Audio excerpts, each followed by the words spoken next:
The First Amendment is critical to our lifestyle as Americans. It is the reason why we can have organized protests, effective journalism, and free religious practices. Our society was based on the idea that freedom of speech is absolute and cannot be taken away for a representative democracy to function. So, what does it look like when that freedom is taken away in the United States? Well, we have a pretty good idea of that in regard to social media and big tech. These massive companies have been allowed to dictate what is right and wrong speech for the country, especially in the modern day, where, according to Pew Research, 68% of Americans use social media.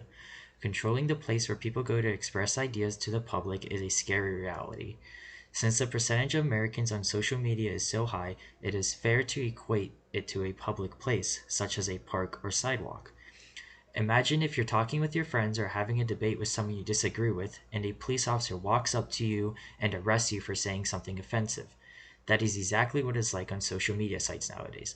Punishing people for things you disagree with is exactly how we get to a place where people are afraid to express ideas, afraid to debate wrong ideas, and too scared to change people's minds. A perfect example of this happening in person is Daryl Davis. Davis is a black musician who is popular for convincing, either directly or indirectly, 200 Ku Klux Klan members to leave the KKK. His secret? Conversation and open dialogue.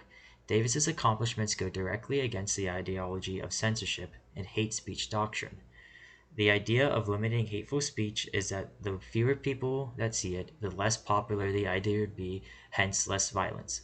Darrow Davis shows that that idea is fundamentally flawed. By de-radicalizing 200 KKK members with just conversation and remaining civil with people he disagrees with, he was able to achieve more than any hate speech law or policy ever could. This directly reflects back to Section 230 as it is a real-world example on how it disproves social media's excuse for remaining under the protections of Section 230. Many people get de-radicalized on social media. Let's compare Darrow Davis' approach to Alex Jones. Jones got censored from every social media platform because of his hateful speech and threats to the real world. What happened after he got kicked off of every social media platform? He went ahead and made his own news site called InfoWars. Now, Jones can no longer be challenged on some of his more extreme beliefs because he controls the content flow and who can interact with him. This is not to say that I agree with everything that Jones says. I just support his right to speak freely on social media. Imagine if Davis operated the way the social media companies did with Alex Jones. There would have never been any KKK members converted. In fact, it may have reinforced their beliefs. If the idea is that limiting speech leads to less radicalization, then explain how there are so many instances of people joining 4chan or 8chan after being banned.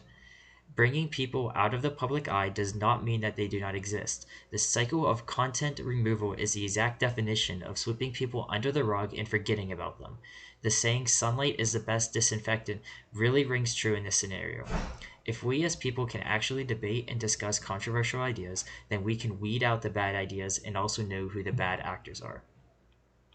Another great example of being de-radicalized on social media is Megan Phelps Roper. Megan is a former member of the Westboro Baptist Church. If you know anything about the Westboro Church, then you know how out of touch with reality they are. The members of the Westboro Baptist Church believe things like homosexuality is a grave sin and use slogans like "Thank God for dead soldiers" and "God hates F-slurs." This church even battles other Christians and is considered a hate group by numerous people.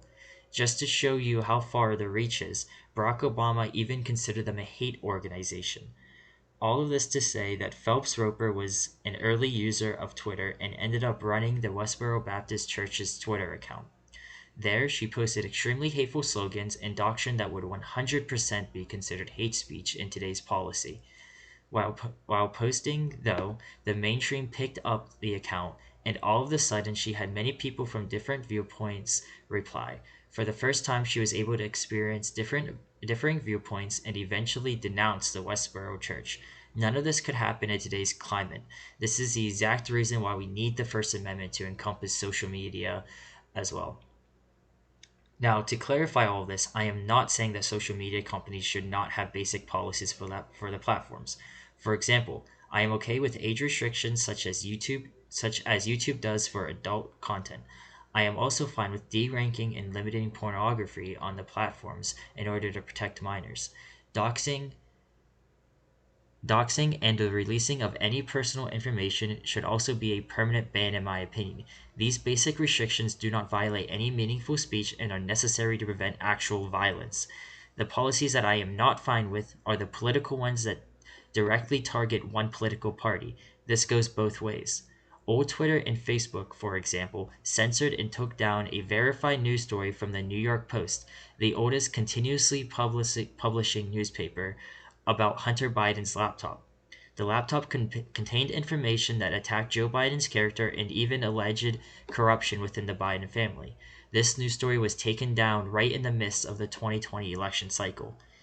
It is now said that if that verifiably true story remained on the platform, it could have swung the election. Now, I am not saying that if the story remained on Twitter and Facebook, Trump would be our president, but it is actions like these that show how companies lean in one direction.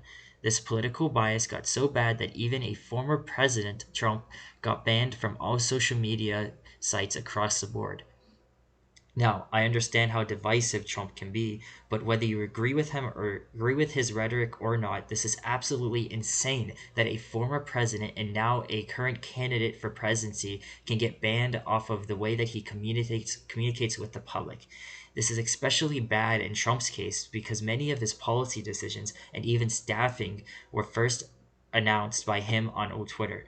Many Americans and journalists went to Twitter in order to keep up with politics and see what the president was saying there. So, what did Trump do to get him banned off of the platforms? The social media platforms claim that he incited a riot. This is despite Trump saying to remain peaceful on Twitter, which that post later got taken down by Twitter, and even in his speech on January 6th, he said to remain peaceful.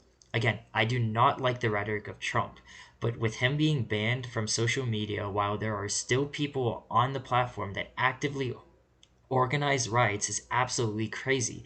This is exactly why we need freedom of speech on these platforms. There is no political leaning to the First Amendment, and it cannot end up influencing elections because a major company did not like what a news site or even the president had to say. Section 230 needs to be changed so that these major corporations can no longer censor people's speech. To conclude, I am fully aware that my opinions on Section 230 and social media companies are likely never going to change what the policies are.